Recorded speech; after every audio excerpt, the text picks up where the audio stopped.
Indicators of abnormality. पहला indicator क्या है? Subjective distress. If people suffer or experience psychological pain that we are inclined to consider this as an indicative of abnormality. People with depression, anxiety, clarity report being distress. But what of the patient who is manic and whose mood is one of the elation, and we would hardly label your subjective distress abnormal? क्या है इसका मतलब? Abnormality जो कि असामान्य जो भी आपके बिहेवियर्स होते हैं, ठीक है, व्यवहार होते हैं, हमको कैसे पता चलेगा कि ये एबनॉर्मल बिहेवियर है या नॉर्मल बिहेवियर है? उसके कुछ इंडिकेटर्स होते हैं, जिसका पहला होता है सब्जेक्टिव डिस्ट्रेस। डिस्ट्रेस का मतलब मैंने आपको समझा चुका है पिछले वीडियो में। सब्जेक्टिव यहाँ वर्ड क्यों लगा रखा है? इसलिए क्योंकि जब भी, जैसे फॉर एग्जांपल अगर कोई इंसान है, वो अपनी डेली लाइफ में कोई साइकोलॉजिकल पेन एक्सपीरियंस कर रहा है, उसको सह रहा है, ठीक है, ये मैनिफेस्ट होगा उसकी, या तो उसको डिप्रेशन हो सकता है, उसको एंजाइटी हो सकती है, और उसको डिस्ट्रेस के उसमें आ सकता है। लेकिन क्या हो, क्योंकि अगर फॉर एग्जांपल अगर कोई मैनिक पेशेंट है, तो उसका तो बिल्कुल ही मूड ही एकदम इलेशन में चला जाता है, ठीक है, वो बहुत खुश होगा या बहुत, ठीक है। आई होप कि आपको मैनिक डिसऑर्डर के बारे में पता हो। सो क्या हम इसको क्या सब्जेक्टिव डिस्ट्रेस कह सकते हैं? ठीक है, ये आपके लिए क्वेश्चन भी है और इसी में आंसर भी छुपा था, सो कमेंट। सेकेंड है माल अडेप्टिवनेस। Maladaptive behavior is often an indicator of abnormality. The person with depression may withdraw from the friends or family and may be unable to work for weeks or months. Maladaptive behavior interferes with our well-being, work and relationship. Maladaptiveness कैसे? जो भी maladaptive behavior होते हैं, ठीक है, for example कि किसी इंसान को सोशल गैदरिंग बहुत पसंद था, दोस्तों से मिलना पसंद था, पार्टी पसंद था, ठीक है, और घूमने जाना पसंद था। अचानक से वो विड्रॉ करने लगा, फ्रेंड से नहीं मिल रहा, डिप्रेस्ड रह रहा है, काम पे भी नहीं जा रहा, जिसको पसंद था वो कर नहीं रहा है, ठीक है, जो बिहेवियर उसको करना चाहिए था, जो उसको पसंद था, वो कर नहीं रहा है, इसलिए उसके वेलबींग में अफेक्ट पड़ेगा, उसके वर्क में अफेक्ट पड़ेगा और क्लोज रिलेशनशिप्स में भी फर्क पड़ेगा, ठीक है। थर्ड है स्टैटिस्टिकल डेविएंसी। स्टैटिस्टिकल डेविएंसी में the word abnormal literally means away from the normal. जो भी नॉर्मल चीज़ों से दूर है वो सब एबनॉर्मल है, right. But genius is statistically rare. For example अगर 40 स्ट्रेंथ है एक क्लास की, ठीक है, 40 बच्चे हैं, उसमें से एक बच्चा बहुत ही ज़्यादा, ठीक है, बहुत ही ज़्यादा इंटेलिजेंट है और बाकी 39 थोड़े कम है, ठीक है, और एक एकदम ही अलग से दिख रहा है कि यार भाई ये तो जीनियसनेस है इसके अंदर खतरनाक, तो क्या वो एबनॉर्मल माना जाएगा? क्योंकि वो स्टैटिस्टिकली रेयर है और वो डेविएंट कर रहा है अगर लोगों से, तो क्या वो ये माना जाएगा? Like intellectual disability which is statistically rare and represent a deviation from normal is considered to reflect abnormality. If something is statistically rare and undesirable, we are more likely to consider it abnormal. ठीक है। Fourth point है violation of the standard of society.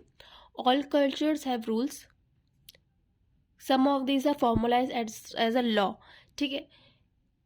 सारे बहुत अलग अलग cultures होते हैं, society होती है, उसमें कुछ अलग अपने अलग अलग रूल्स होते हैं, और कई रूल्स इतने ज़्यादा वैलिड कर दिए जाते हैं कि ये तो सोसाइटी के एकदम नॉन नेगोशिएबल रूल्स हैं, वो लॉ बन जाते हैं, ठीक है, कानून बन जाता है वो. When a people fail to follow the conventional social and moral rules of their cultural groups, we may consider their behaviour abnormal. जैसे फॉर एग्जांपल सोसाइटी में कहीं भी पार्क करना गाड़ी अलाउड नहीं है, ठीक है, ये इलीगल है, लेकिन हमने कहीं कभी ना कभी हमारे ज़िंदगी में, ठीक है, हमारे लाइफ में कभी ना कभी एट द पॉइंट इलीगली या कहीं भी जहाँ पार्किंग नहीं भी लिखा है वहाँ पार्किंग हमने किया है, तो ये स्टैटिस्टिकली अनकॉमन हुआ ना, ठीक है. ये अच्छा, ये बिहेवियर कॉमन है कि हम सब करते हैं, भले ये सोसाइटी में रूल है कि नहीं करना है, ये इलीगल है, फिर भी हम ये करते हैं. Most of us have park the car at some point illegally. This failure to follow the rule is so statistically common that we tend not to think of it is abnormal. Yet when a mother drowns her children, where there is a instant recognition that it is abnormal behavior. भाई हम कोई चीज़ नहीं करनी थी, हमें गाड़ी park लिखा है, अच्छा कई बार लिखा होता नहीं यहाँ थूकना मना है, फिर भी हम वहाँ थूकते हैं। पता है सख्त मना है फिर भी करेंगे, वो हमारे लिए कॉमन है क्योंकि और भी जने कर रहे हैं और ये तो ठीक है। लेकिन जब गलती से भी किसी बच्चा को लग जाती है, सारा इल्ज़ाम माँ पे आ जाता है, ठीक है। और इंस्टेंट रिकॉग्निशन हो जाता है कि अच्छा ये तो अब नॉर्मल है, ऐसा तो नहीं होना चाहिए था, या ऐसा तो होना चाहिए था, ठीक। Social discomfort. सो आप देख सकते हैं कि अब नॉर्मल बिहेवियर कहाँ रेयरली ठीक हो जाता है और कहाँ बिल्कुल ही गलत होता है। तो एबनॉर्मल बिहेवियर सच में पकड़ना कि हाँ ये सच में है, ऐसा नहीं होना चाहिए, क्योंकि काफ़ी बार हम खुद एबनॉर्मल बिहेवियर करते हैं जो कि हम सबको नॉर्मल लगता है। Fifth, social discomfort. For example हम एक बस में जा रहे हैं, ठीक है, और बस में कोई अचानक से आया और चिल्लाने लगा, ये एक एबनॉर्मल बिहेवियर हुआ। या पूरी बस खाली है और बस में हो सकता है वो व्यक्ति कहीं भी बैठ जाए, लेकिन वो एकदम आप ही की सीट के पास आके एकदम चिपक के बैठ गया, ये भी अब नॉर्मल हुआ, ठीक। लेकिन अगर वो पर्सन आपका नोन है और पूरी सीट खाली है, पूरा बस खाली है, सब आप बैठे हैं, तो वो आपके पास आएगा और आपको वो एबनॉर्मल बिहेवियर नहीं लगेगा, राइट।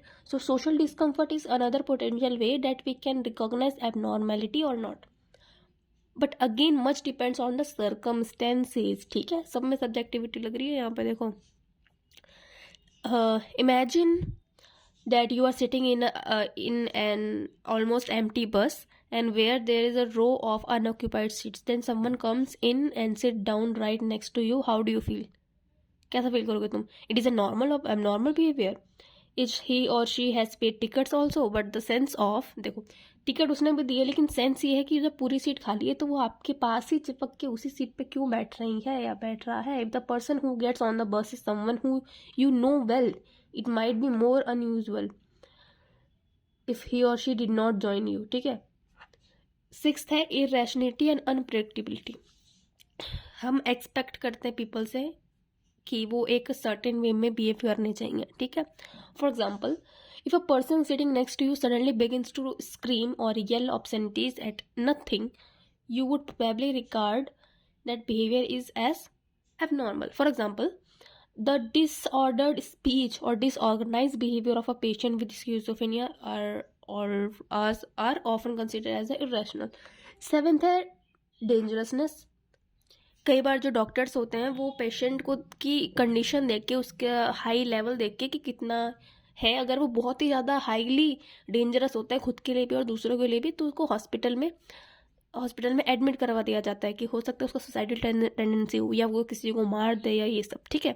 तो so the therapist are required to hospitalise suicidal clients or contracts the police as well as the person who is target of the threat if they have a client who make an explicit threat to harm another person.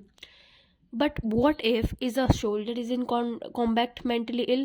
What about the someone who is extremely bad driver? We can't assume that the someone diagnosed with the mental disorder must be dangerous.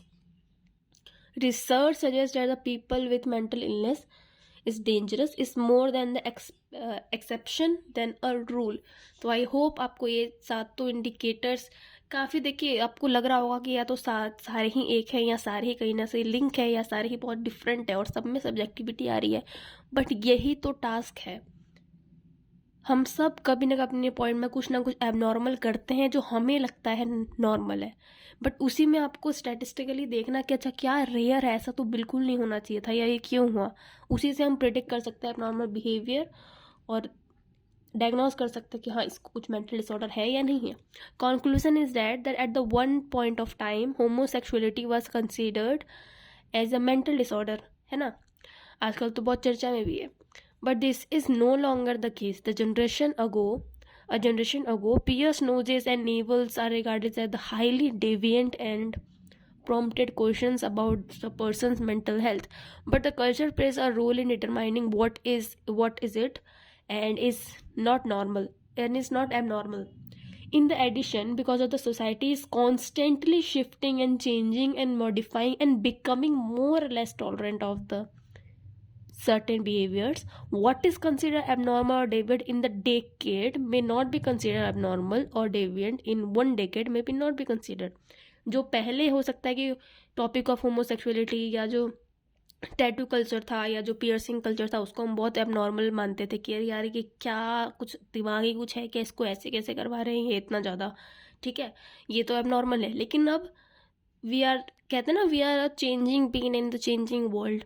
सो जैसे जैसे generation आगे बढ़ी, ठीक है, जैसे जैसे gap decade आगे बढ़ा, अब वही अब नॉर्मल चीज़ अभी नॉर्मल हो गई है एंड इनफैक्ट अब तो फैशन में चलती हैं. So this is all about this lecture, indicators of abnormality. I hope आपको पसंद आया हो. Please do like, comment and share. Comment करके बताइए कि कैसा लगा. लाइक करिए प्लीज़, हमें भी मोटिवेशन चाहिए होती है पढ़ाने के लिए, ठीक है. And so keep studying. All the best for your future. Telegram group का लिंक, क्योंकि उसमें नोट्स आते हैं, वो मैं कमेंट सेक्शन में पिन कर दूंगी. और एक बार प्लीज़ आप डिस्क्रिप्शन चेक कर लीजिए, उसमें बहुत सारे अच्छे अच्छे वीडियोज़ हैं आपके लिए related to psychology. So thank you so much for watching. Bye bye.